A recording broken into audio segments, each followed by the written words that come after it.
Hi, Dr. Ashford. Nice to see you again. Thanks for being willing to talk with me today. Yeah, it's great to talk with you.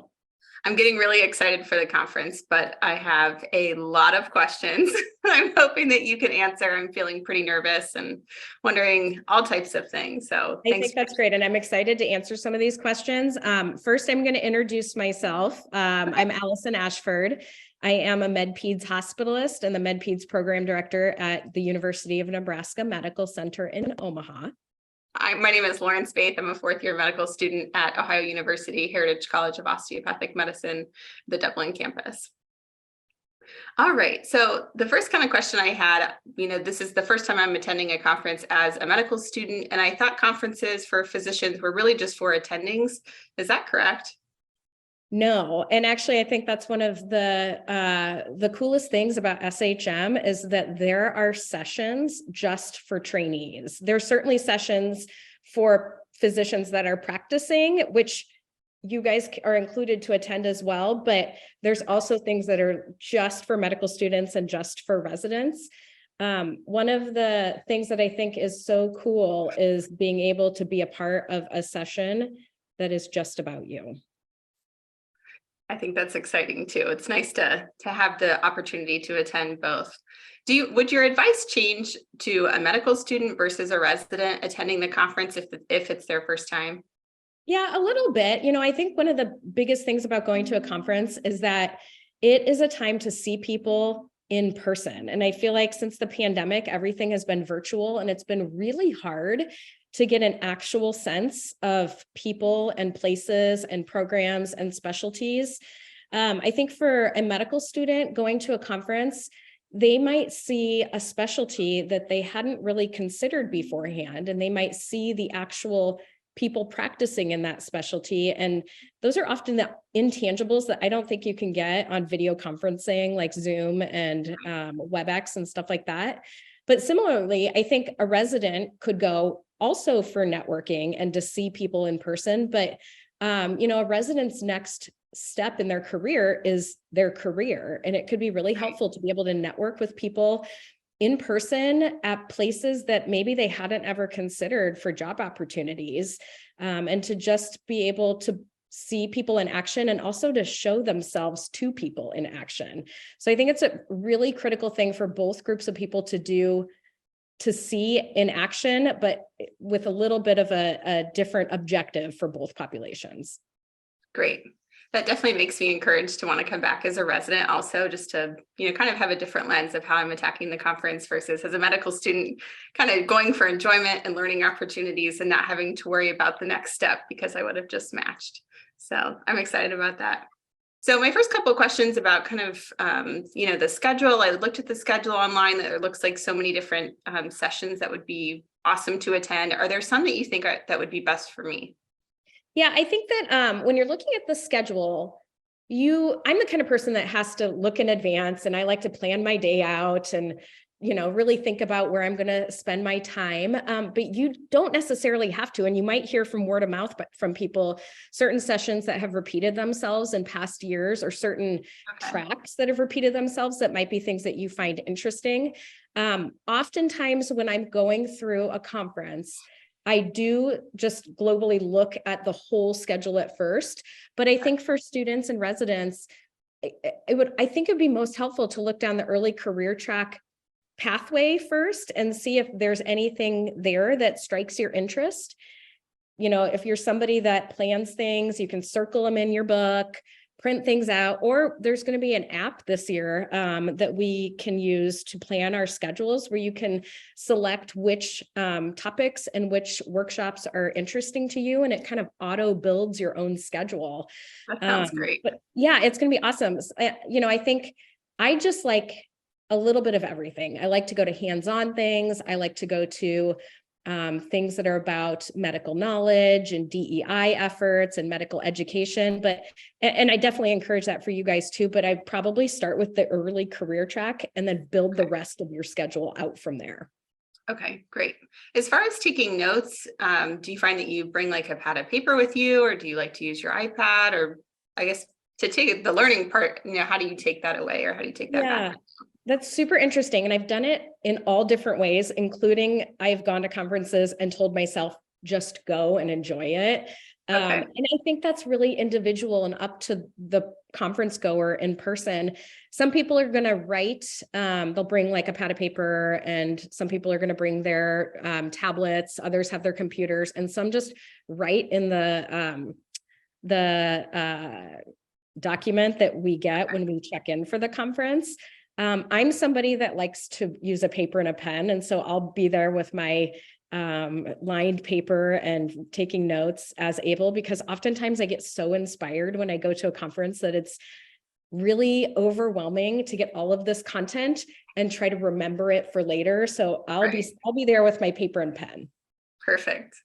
That's great that there's a bunch of options, and I'm really excited about the app. I think that's great to be able to have the information, because you are taking in so much at a time, and it'd be nice not to have to remember, where do I go next for my next opportunity to learn? Absolutely. And it's just motivating. It's motivating to be around, people that are very like-minded and inspirational, and people that have big ideas, and to want to bring that back home with you. I'm somebody that just has to write it down or I won't remember it.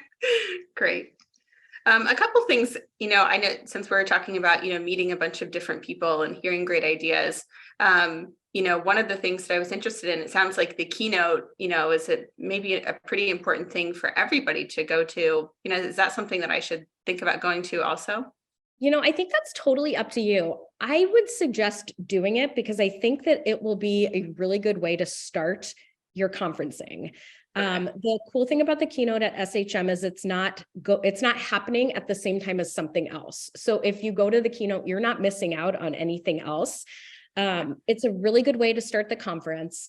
Most keynotes at conferences are going to have some degree of like a business sort of meeting where you get to hear a little bit about the business side of that specialty, and SHM they're the same. So there's going to be a kind of like a state of the union or state of hospital medicine discussion about the things that are happening in hospital medicine and where hospital medicine is going from that point moving forward. So it can be intimidating because the keynote is open to everybody, and it's often a little overwhelming to walk into this giant conference room, but it's open to everybody. It's made for all attendees, and there's nothing else happening at the same time. So it's a really great way to start the conference. Wonderful. I'm sure there would be a lot of people there that, I'll listen to speak or maybe kind of, want to go up and meet. And I was wondering, what do you think is the best way to kind of maybe introduce myself and kind of get the connection? And if there's exchange of information, do I give them a business card, or what do you think, how would you navigate networking? I think the answer is so interesting because it has changed over time. There are going to be people that hand you business cards. I have business cards, but I've had the same box of business cards in the 10 years that I've been in attending. I think it's up to you. Like if you're somebody that just wants to exchange contacts with your phone or an email address, all of that is perfectly acceptable. Some folks are going to connect over LinkedIn or Doximity. But I think an important thing is to try to make the attempt to exchange information with somebody, which sometimes feels a little bit awkward, but it's a really important thing at a conference. And honestly, it's kind of expected. Like I still sometimes feel like it's awkward, but I also feel like the other person's expecting it that it might happen as well. And it's just something that happens that you quickly get over when you realize like you can make some strong connections and connect over the 12 months following, and then possibly see that person at SHM again next year. So I think it's totally up to you. I don't bring business cards. Some people do. I'll probably just write down my email address or connect on some other networking site. The other opportunity could be to find them through the SHM website as well, or connect with them on HMX in addition to that. Yeah, that's a great idea. I had forgotten about that. That is a nice feature of the website to be able to connect with others. What would you think would be kind of an appropriate interval to kind of follow up? Like the conference is over and there's somebody that, I really feel like I would like to continue to be in contact with. When do you think is an appropriate time to follow up?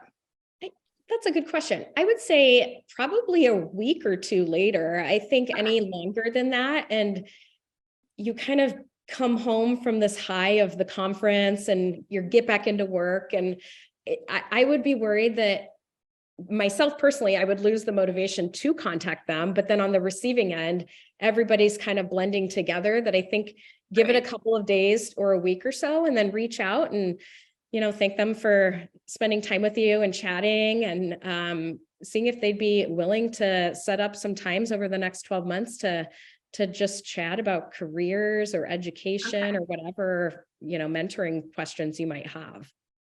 That's great. Thank you. That's so helpful to be able to know that. The conference, when I was looking at the schedule, there's so much to learn, and, the days looked really jam-packed, full of great opportunities. Self-care and wellness is something that I've been really trying to focus on, and what that looks like for me.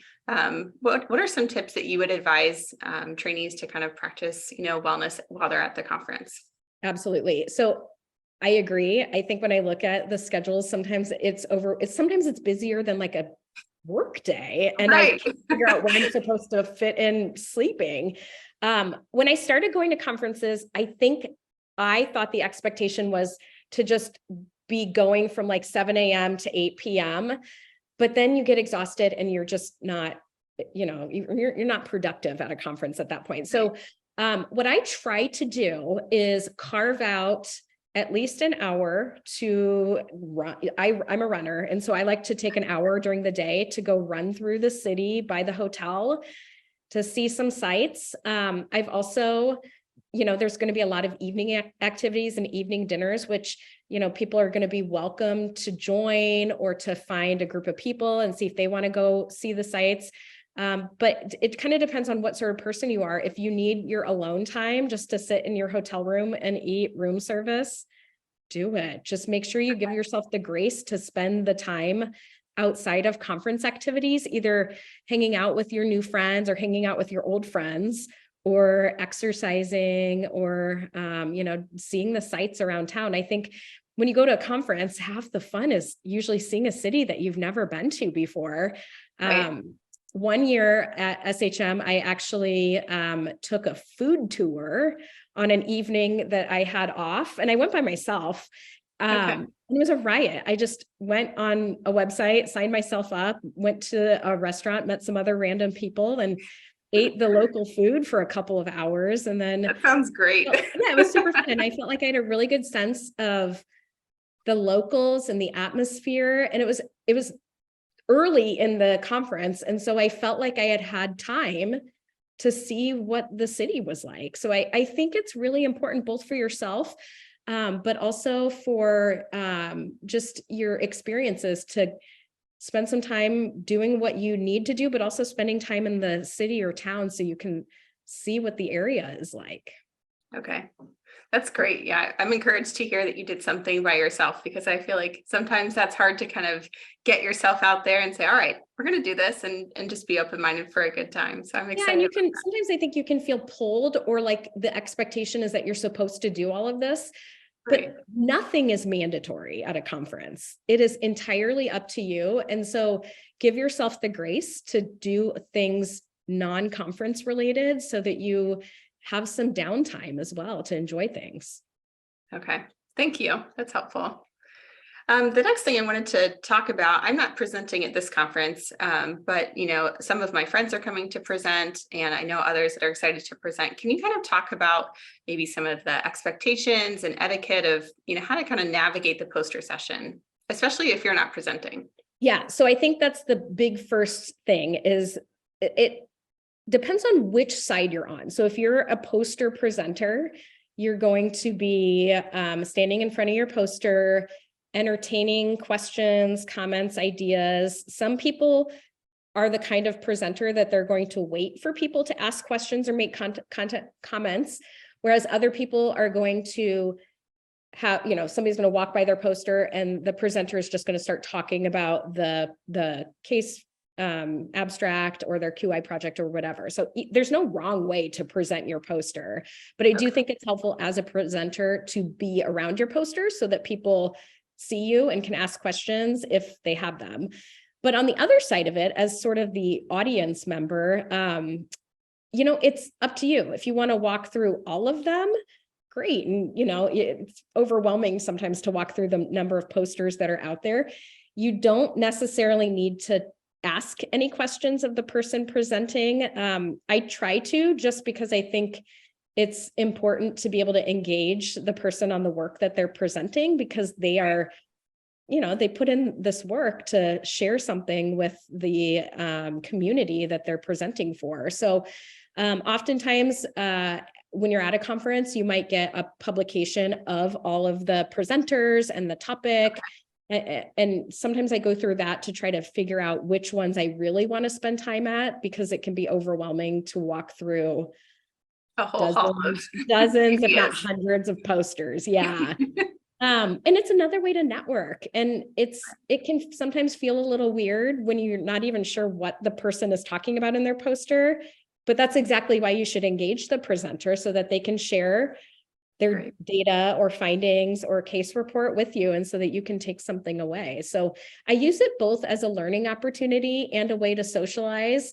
I think the great thing about the SHM RIV poster competition is that it's not just posters in a hallway, but it's posters in a hall with a cocktail hour. So yeah, so it's just a little bit fun at the same time to be able to mingle and hang out and engage with people that you might not otherwise engage with. Right. That sounds exciting. And I feel a little bit better about maybe kind of navigating those awkward silences or awkward eyes as you're kind of passing by. Just remember, the other person might feel awkward too. So it's not just you. And if you just make the first step and ask the question or make a comment, it's very rewarding. Okay. I will definitely do that. Thanks for the encouragement. Yeah. A couple other things I wanted to ask about, kind of starting the day and going to the sessions. Is it expected that medical students kind of, sit up front? Do we sit in the back?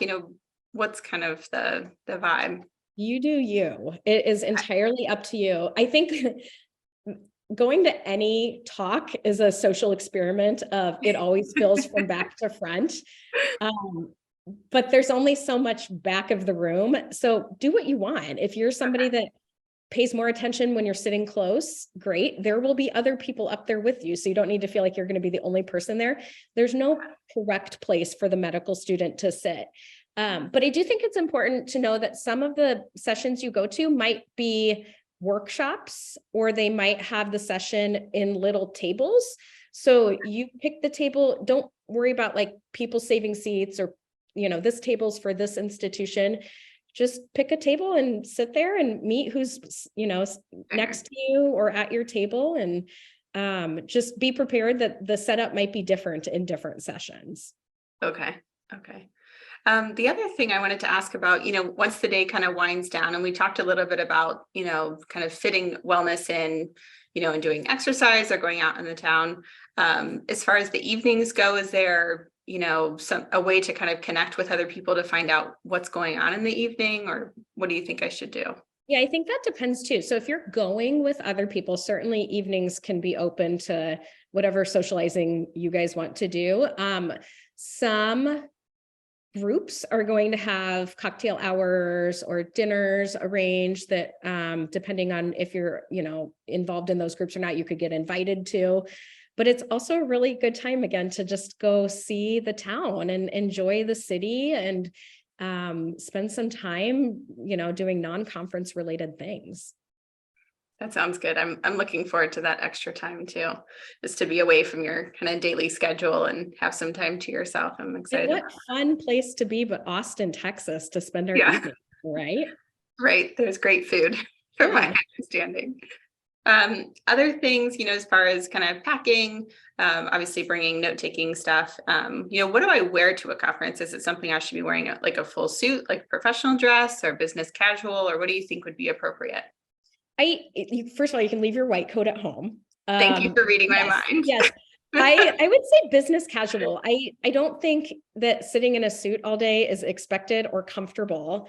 Right. And I think business casual is completely appropriate. I think comfortable shoes are important because some of these conferences are in these really big conference centers that are, it can be quite a walk from one session to the next. But no, I don't think that there's any reason to feel like you need to dress up a ton. I do think that on the last day of conferences, depending on the conference you go to, some people wear jeans because they're flying out. So if it's your last day and you're flying out, I think it's totally acceptable to wear your flying clothes because people know what it's like to travel with clothes that are less comfortable. Yes. If are students able to just come, for the day, or, when you go to the conference, is it expected that you be there the whole time, all the days? That's a good question. And, I think that's super important because sometimes you look at these conferences and they're multiple days and there's no way that your schedule is going to accommodate that.